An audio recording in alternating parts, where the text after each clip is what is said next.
आपको उस इमरजेंसी का दौर कुछ याद है? याद है, हम स्कूल में पढ़ रहे थे तो इमरजेंसी के दौर में हुआ क्या कि जो दुकानें जिनके आगे बढ़ाई हुई थी उनकी दुकानें सही सेट हो गई। महंगाई बहुत ज़्यादा थी, डंडी मारने का ये काम, इमरजेंसी में बहुत सारे काम सही हुए और लगभग सही हुए, हर काम सही हुआ, जनता के फ़ायदे में था। हमें स्कूल में टीचर भी यही बताते थे। लेकिन सिर्फ एक ही मुद्दा ख़राब रहा, वो था नसबंदी वाला। बूढ़े लोगों की नसबंदी हुई, हमारे ताऊ की नसबंदी हुई थी, वो बच्चे होने उनके बंद हो गए थे। ये तो मेरा अपना ही अनुभव है। दूसरा, कुछ युवा लोगों की नसबंदी की गई जिनकी शादी भी नहीं हुई थी, वो मुद्दा सबसे खतरनाक बना। इमरजेंसी इतनी अच्छी कैसे थी कि राजीव वो जो थे संजय गांधी ने एक ऐसे वो बंटवाए थे हमारे हस्ताक्षर, जो मुझे आज भी याद है, ना तो दहेज लूँगा ना दहेज दूंगा। उसका असर चल हो जा शुरू। केसरिया से मन जोगी हुआ रे, दिल झूमे देखो पतवारा हुआ रे, दिल झूमे देखो पतवारा हुआ रे। हर पल मनाओ केसरी त्योहार। विमल, बोलो जुबान केसरी। ये पढ़ा, मेरी बड़ी बेटी की शादी हुई, ना मैंने दहेज दिया और ना मैंने अपने बेटे की शादी में भी कहा कि हमें कोई दहेज नहीं चाहिए। छोटी बेटी की शादी में भी मैंने ये कहा कि भाई मैं इतने पैसे खर्च करूँगा और बिना उसके करेंगे। तो ये जो चीज़ है हमारे ब्रेन में, जो हमारे सबकॉन्शियस में जो चली जाती है अच्छी चीज़ें, जैसे संजय गांधी के 5 फार्मूले थे, कड़ी मेहनत, दूरदृष्टि, पक्का इरादा और अनुशासन, ये अच्छी बातें थी। विसूत्री कार्यक्रम भी अच्छा था। और हमें आप भी कांग्रेस में रहे? आप भी कांग्रेस में रहे? नहीं, मैं कांग्रेस में किसी भी पार्टी में नहीं रहा आज तक। मेरी 67 की एज होने वाली है, किसी पार्टी से जुड़ा नहीं हूँ।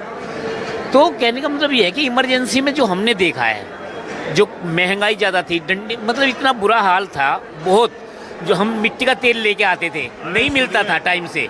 एक बात सुनिए जी, तो अब एक किस्सा और सुना देता हूँ। सुनाइए। सारी लड़ाई, मैंने पहले भी कहा, सारे आंदोलन इस देश में या पूरी दुनिया में जो आंदोलन, जन आंदोलन हुए, वो स्वतंत्रता और लोकतंत्र के लिए हुए।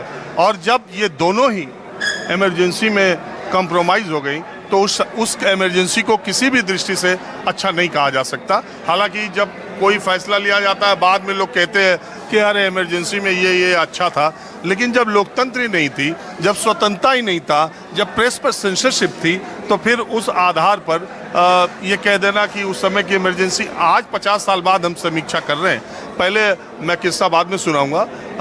ये जो अभी अघोषित इमरजेंसी की जो बात अभी कह रहे हैं, उसमें आपको कोई दम लगता है? हाँ, नहीं, मुझे ये दम लगता है कि पुराने टाइम पे जितने भी अखबार सेंसरशिप होने के लिए, यहीं कनाट प्रेस में ऑफिस है, शायद आज भी होगा, वो वहीं सब कागज सब वहीं जाते थे न्यूज़, और वो कट छट के छपते थे।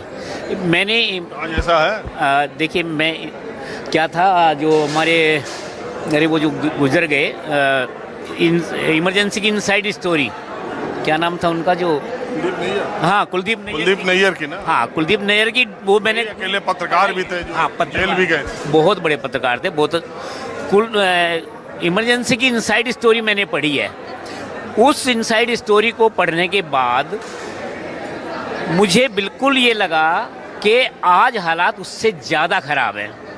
आज के हालात, मैं एक पोस्ट फेसबुक पे पोस्ट डालता हूँ, उसकी रीच 4 लोगों तक नहीं जाती। फेसबुक पे इन जो हमारे सोशल नेटवर्किंग पे जो इतनी ज़बरदस्त इमरजेंसी लगी हुई है, कहाँ जा रही है? हमारी रीच 0 कर दी है। तो ये क्या है? ये इमरजेंसी नहीं है क्या?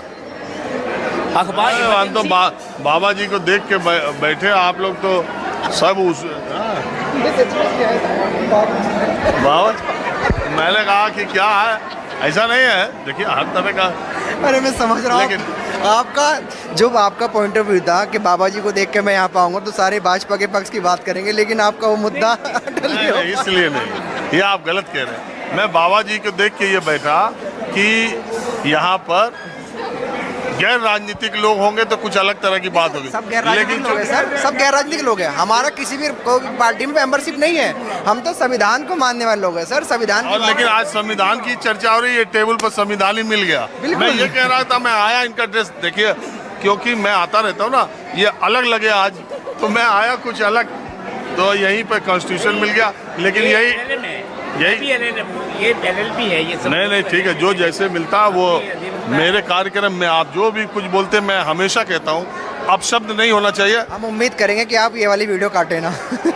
देखिएगा, बिना देखे नहीं पता चलता। 50,000 से ज्यादा लोग मेरे कार्यक्रम में आ चुके हैं और वही मेरी गवाही है, वही मेरी गवाही है। माहौल क्या है हम देखते रहते हैं, आपका बड़ा अच्छा। वही मेरी गवाही है कि मैं कितना एडिट करता हूँ या क्या करता हूँ। बहरहाल किस्सा मैं ये सुना रहा था कि देश आज़ाद हुआ था, स्वतंत्रता और लोकतंत्र की बात हो रही, देश नया नया आज़ाद हुआ था। पार्लियामेंट में उन दिनों कोई ऐसी सिक्योरिटी नहीं थी, लोगों के आने जाने पर कोई पाबंदी नहीं थी, आम लोग भी जा सकते थे। प्रधानमंत्री एक बूढ़ी और गरीब महिला पार्लियामेंट में आई और उन्होंने नेताओं से कहना शुरू कर दिया कि तुमसे अच्छा तो अंग्रेजों का शासन था, हम लोग तो अंग्रेजों के ज़माने में भी ठीक थे, तुम लोग यहाँ नेता बन गए, मंत्री बन गए, यहाँ सुविधाएं ले रहे हो, बंगले ले रहे हो, हमको क्या मिला। तो 2-3 नेताओं ने शरारतवश उन्होंने कहा कि वो प्रधानमंत्री नेहरू आ रहे हैं, जरा उनसे जाकर यही बात कहो। तो उन्होंने देखा कि नेहरू जी आ रहे थे, नेहरू जी अचकन पहने हुए थे।